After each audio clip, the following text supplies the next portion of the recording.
జై భీమ్. అంబేద్కర్ ఆశయ సాధన సమితి స్వాగతం, సుస్వాగతం.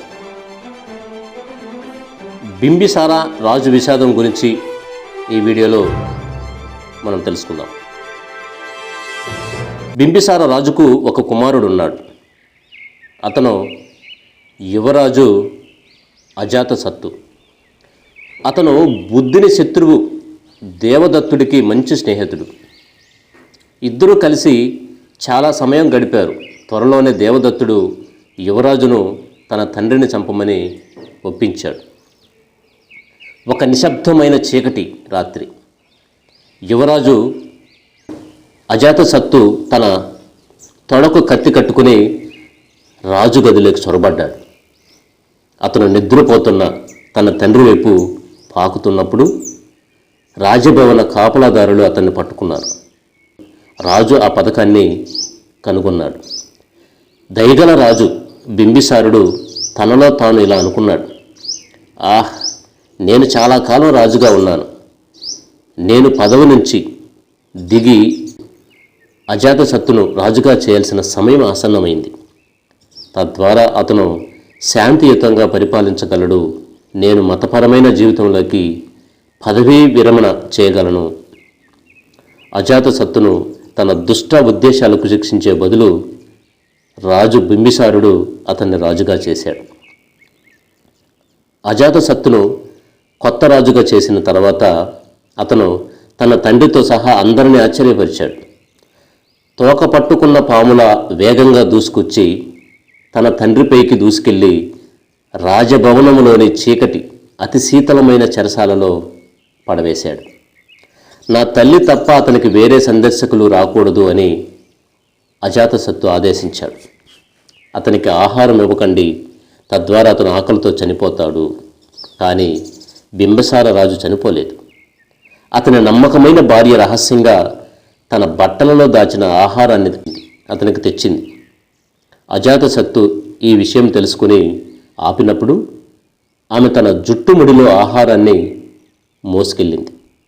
మళ్ళీ అజాతశత్రు ఈ విషయాన్ని తెలుసుకున్నాడు. చివరికి రాణి తన శరీరాన్ని స్నానం చేయించి తేనె, వెన్న, నెయ్యి మరియు చక్కెర మిశ్రమంతో కప్పవలసి వచ్చింది. ఆ ఆహారాన్ని ఆమె శరీరం నుండి నాకడం ద్వారా మంచి రాజు బతికాడు. చివరికి అజాతశత్రు తన తల్లి ప్రణాళికను తెలుసుకొని ఆమె తన తండ్రిని సందర్శించకుండా నిషేధించాడు. ఇప్పుడు రాజు వద్ద అతనికి ఆహారం లేదు. ఖచ్చితంగా చనిపోతాడు. రోజులు గడిచాయి, కానీ రాజు చనిపోలేదు. అజాతశత్రు తన సహనాన్ని కోల్పోయి కోపంతో రాజభవనం అంతా క్షురకుడిని పిలవండి అని అరిచాడు.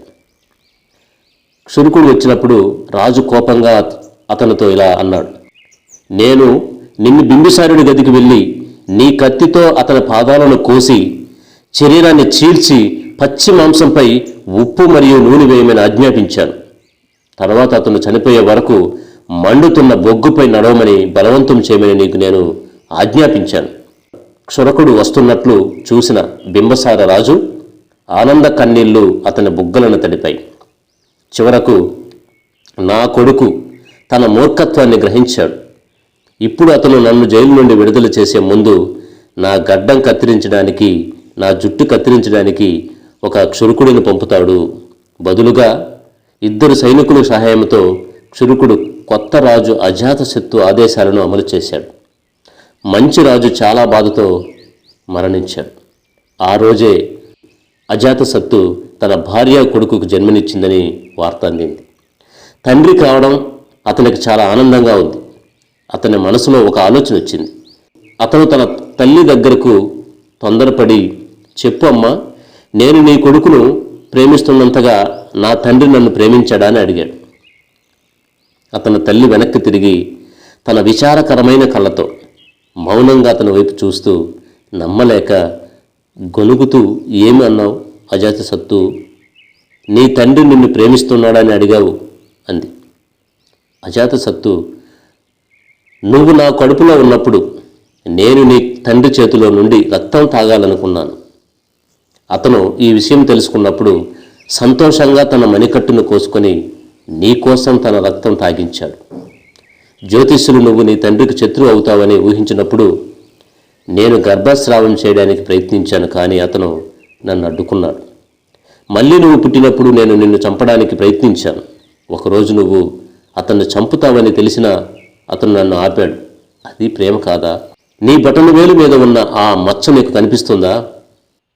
అది నువ్వు చిన్నప్పుడు ఉన్న ఎవరూ నిన్ను నిద్రపుచ్చలేనంత నొప్పితో ఏడుస్తున్నావు.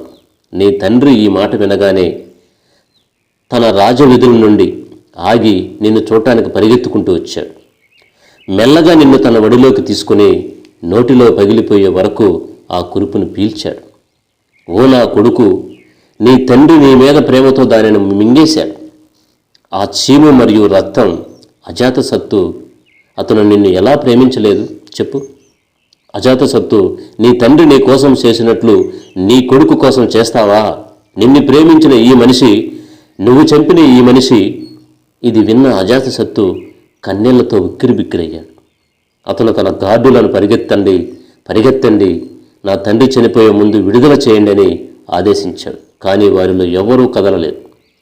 వెళ్ళు, నేను మీకు ఆజ్ఞాపిస్తున్నాను, నా తండ్రి చనిపోయే ముందు విడుదల చేయండి అని అజాతశత్రు అరిచాడు.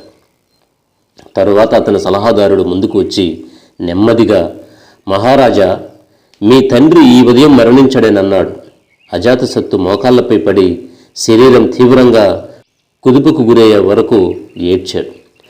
నన్ను క్షమించండి తండ్రి, దయచేసి నన్ను క్షమించు అని పదే పదే అన్నాడు. అజాతశత్రు తాను తండ్రి అయినప్పుడే తన తండ్రి ప్రేమను గ్రహించాడు. బింబిసారుడు రాజు విషయానికి వస్తే అతను చతుర్మహారాజిక స్వర్గంలో దేవుడిగా పునర్జన్మ పొందాడు. కాబట్టి తండ్రి ప్రేమను తెలుసుకోలేక తండ్రినే చంపాలనేటువంటి దురుద్దేశంతో